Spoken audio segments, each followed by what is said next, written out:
Dalam kehidupan di dunia ini, manusia itu tidaklah dinilai dengan bentuk dan rupanya. Begitu juga dengan hartanya, tapi melainkan dinilai dengan akhlak dan budi pekertinya.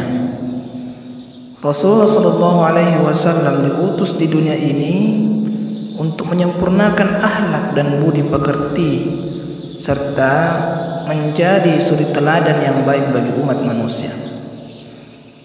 Kaum muslimin rahimakumullah, bila mana seseorang melakukan sesuatu perbuatan atau berkata baik dengan mudah walau tanpa dipertimbangkan, itu tandanya orang yang berakhlak baik.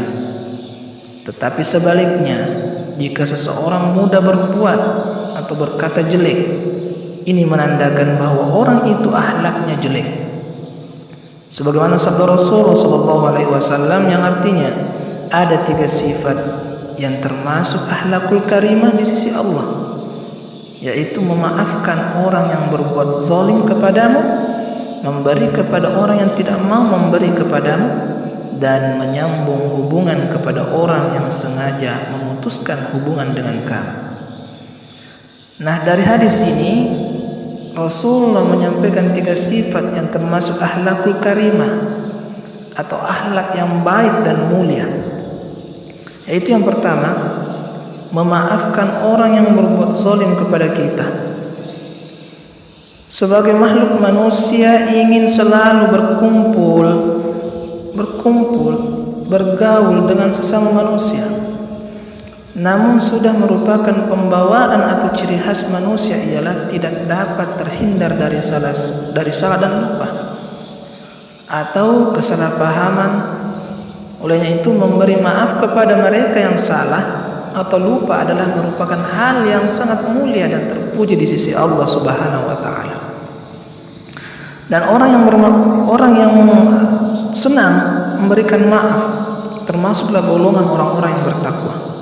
Coba kita renungkan, Allah Subhanahu wa taala yang Maha Pencipta, Allah yang Maha Kuasa, Maha Bijaksana, paling kaya, dan mempunyai sifat-sifat kebesaran yang lainnya, tetapi Allah tetap Maha Mengampuni lagi Maha Pengasih, dan tidak ada kesalahan hambanya yang tidak diampuni asal hambanya mau bertobat dengan taubat dan nasuha pastinya.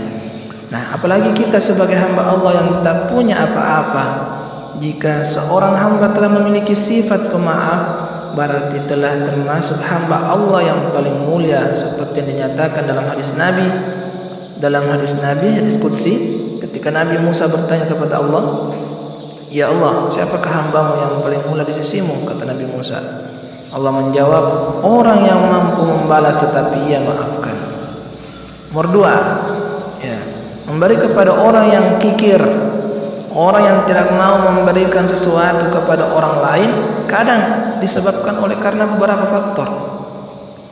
Mungkin memang ia mempunyai sifat kikir atau malu, atau mungkin ada persoalan yang lain sehingga ia memutuskan untuk tidak memberi kepada orang yang bersangkutan. Nah, kalau ada orang yang bersifat demikian kepada kita, maka tindakan kita ialah memberi lebih dahulu kepada mereka, karena nilai memberi lebih tinggi daripada diberi. Orang yang dermawan itu dekat dengan Allah. Orang yang suka memberi itu dekat dengan Allah, dekat dengan manusia, dan dekat dengan surga, serta dijauhkan dari neraka. Yang ketiga, menyambung hubungan terhadap orang yang memutuskan hubungan dengan dirinya. Rasulullah telah memberikan sanksi atau ancaman kepada orang yang sengaja memutuskan tali persaudaraan, yakni tidak akan diterima amal orang yang memutuskan persaudaraannya. Sebagaimana sabda Nabi, la yadkhulul jannata qati'ur rahim. Tidak akan masuk surga orang yang memutuskan silaturahmi.